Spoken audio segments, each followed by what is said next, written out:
Are you looking for a great sounding R2R DAC amp combo for your desktop? Don't have a fortune to spend on something like that? Well, I got you covered with the FiiO K13 R2R DAC headphone amplifier. We're going to talk about it in this video. And hey, and welcome to my channel, Desktop Hi-Fi. On this channel, I review DACs, headphone amps, bookshelf speakers, CD players, portable CD players. I review all kinds of gear that fits on the desktop. And I just want to thank everybody so far for their support for the channel. And I've noticed some real substantial growth on the number of subscribers, and the views are picking up. So I think we've got something really, really special here. For more information about the K13 R2R DAC, there's a description in the link down below. Now, let's talk about what comes in the box when you get the K13 R2R. First, there's a box for accessories, which includes a remote control, 3.5 millimeter to 6.35 millimeter adapter, an IEC power cord, USB cable, a manual, and of course the K13 itself. Let's talk a little bit about just the overall build quality of the K13. And I gotta say, I just think it's really, really excellent. It's all aluminum body, got a nice glass top panel on the front. These are available in silver and black. And you've got a couple really nice knurled knobs on here and good detents on them, good feel to them, a nice LCD display on the front. Something a bit unusual, there is a second USB port on the side. And by the way, with the USB, whatever device uses it first is the winner. So just a little thing to know. On the bottom, looks like there's some cooling vents on here to keep it nice and cool. It never did get hot. Never, doing all my testing. And let's talk a little bit about the front and rear controls on here. You have a multi-function knob on the front, and that's how you access all your menu settings. And then you have a volume control. You also have a 4.4 millimeter balanced output for headphones, and then a 6.35 millimeter output. So that's what's on the front. Very handy to reach everything in order to make good use of this. Okay, on the back, you get two XLR outputs. There's two RCA outputs. There is a coaxial input, a USB input, optical input. There's a Bluetooth antenna, which, by the way, is non-removable. This is actually, I think, the first DAC headphone amp with Bluetooth that it didn't come with a removable antenna, so that's kind of an interesting choice. There's a small little power switch on the back because this can run on 12 volts DC. Yes, 12 volts, 2.5 amp for that. Or you have the standard IEC power connection. And then there's the off and on switch. Now the whole thing just weighs like 2 pounds, and it is about 8.25 inches wide and 7.5 in depth and about 1.65 tall. So those are your kind of your basics on the overall build and the inputs and outputs of the K13. Now just briefly a word about the remote that ships with the K13. It's pretty functional to get to the basics on how to turn it off and on or change inputs, volume if you're listening with headphones, and you can change the output, for phones out. Use it as a preamp or line out, and then you can dim and light up the LCD display. And it does have LED lighting, and the colors change based on the resolution. If it's below 48 kilohertz, it's blue, and then it changes colors the higher you go up. But the one thing that was missing on the remote, which I'm kind of, interesting, is you can't access all the menus with the remote. You still have to use the knobs, and there is built-in EQs. We'll get to that in just a minute. Okay, let's go over some of the main features of the K13. And there's a lot more detailed information on the Epos website if you want to check that out. But It is a 24-bit fully differential R2R DAC, and it's pretty potent. It's 2.4 watts out of the balanced outputs going into headphones and to 32 ohms. So it's got plenty of juice to it.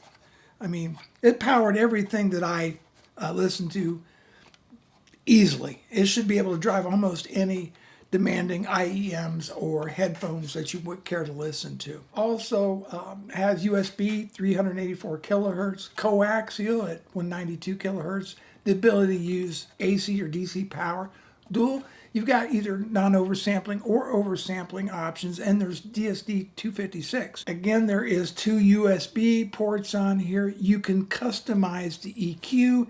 There's different EQs for different genres. There's more information, again, the link down below. But the EQs that I tried, there was, I think, pop, jazz, R&B, hip-hop. There's a number of them. And I actually just found it just fine without using any of the EQs, really. I just turned it off during the review. But it just did a good job. And there's also Bluetooth, of course, got the antenna. 5.4, so it supports LDAC, AAC, SBC, you know, the usual suspects on that. I'm not a big Bluetooth guy. I just very seldom use Bluetooth. So I used a connection from my Weem, with the Weem Pro Plus, coax out into the back of the K13. There is TPA 6120A op amps in there. And so we're going to talk about how it sounds next. So for listening to this, right, I used the HIFIMAN planars that I have, a Sundara and the Aria Organics with the Weem Pro Plus, as I said. Now I use a Plex amp, right, and I've got a Plex server here in the office, and I streamed Supertramp's Breakfast in America on this, and it just knocked me out. It's one of my favorite albums. You know, everybody's got their favorites, and this happens to be one of mine. And the songs Goodbye Stranger and the title track Breakfast in America, I got to tell you about the sound. And we'll talk about his comparison to his little brother, the K11, here in a minute. But you know, R2R DACs are very popular because they sort of make things sound a little bit warmer. You lose maybe a little bit of that digital sheen or that sharpness that, you know, say this in a Saber DAC, ESS, you know, in a Delta Sigma DAC. So it's a little bit warmer, not quite as detailed, but some people call it more musical, whatever that means. But I just think it sounds kind of lush. Maybe that's a good word. Of course, I used headphones only, did not run it through a power amp and you know, like bookshelf speakers, strictly headphones. So you don't really get, with headphones, you really don't get the sound stage that you do with speakers. But what you do get is you get the room out of the equation. And I think you get this kind of three-dimensional effect with a good pair of headphones. This DAC, this headphone amp, never disappointed. Look, the vocals were really warm. They're rich, they're lush. That's what I'm trying to say. You know, most music lives in the mids. As far as the bass goes, did an outstanding job with bass. At no point was it overwhelming or muddy or all over the place. No, it was nice and smooth. Treble was just a bit bright, but not fatiguing, not tiring. And again, you can adjust this because one of the cool features, FiiO actually has an app that allows you to program your own PEQ or parametric EQ settings with the app that you can install on the K13. That's pretty cool that you have that ability. Now, I didn't go that far and I did not do that.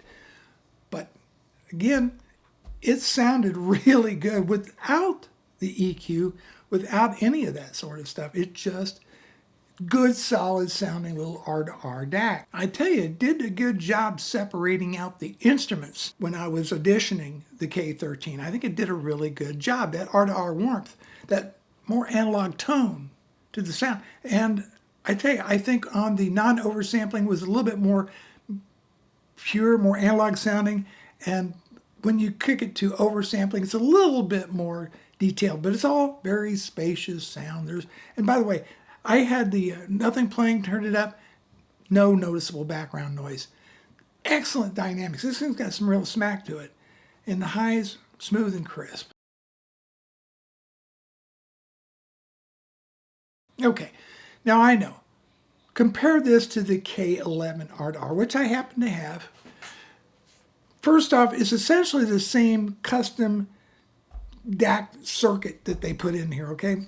The difference is really going to be you get the ability to have a 10-band PEQ. There's an internal power supply on this, unlike the K11, right? No wall wart, just built right in. You get the XLR outputs, so you get more connectivity. I think you get a cleaner and a better sounding amp section. There's more headroom, so better feature set, but there's not really a radical change in the character of the DAC. So I just think you're getting a lot more with the K13 than you are the 11. But if your budget doesn't permit this, certainly the little brother is not disappointing whatsoever. I want to talk about some of the hits and misses of the K13. You got excellent build quality, no doubt about it. It's got a decently powerful headphone amp, should be able to drive just about anything you throw at it. You get that warm analog sound. You get the 2 USB inputs. You get the ability to program it with the FiiO app. There's some nice lighting effects if that's your thing. The ability to run it on AC or DC power, I think it's great looking. Those are all the pros that I could think of right off the bat, but a couple of misses. I still don't get the antenna thing. I don't know why you can't remove it, but you know, you can obviously do this number. You can also down out of the way, but still, I should be able to take that off if I want to. I like to be able to sit back and use my remote to control the functions. I don't necessarily want to be hands-on with all the knobs, but yeah, for whatever reason, they didn't include that. So hopefully, maybe the next generation, they will work on that. But other than that, that's just kind of nitpicky stuff, really. This thing performs pretty doggone well for $320 that it sells for. To end this review, very, very seriously here, I can 100% recommend the K13 if you want an R2R sound, you want a fairly potent headphone amp, you want a lot of features, inputs, the ability to use non-oversampling or oversampling. You can use it as like a desktop hub, if you will, for, you know, whether it's a PC or if you're using with gaming, whatever. You can have a lot of uses for this. And I think it's a very, very outstanding value for under $350. That's it. That's my review of the FiiO K13. Thank you so much for watching. See you in the next video.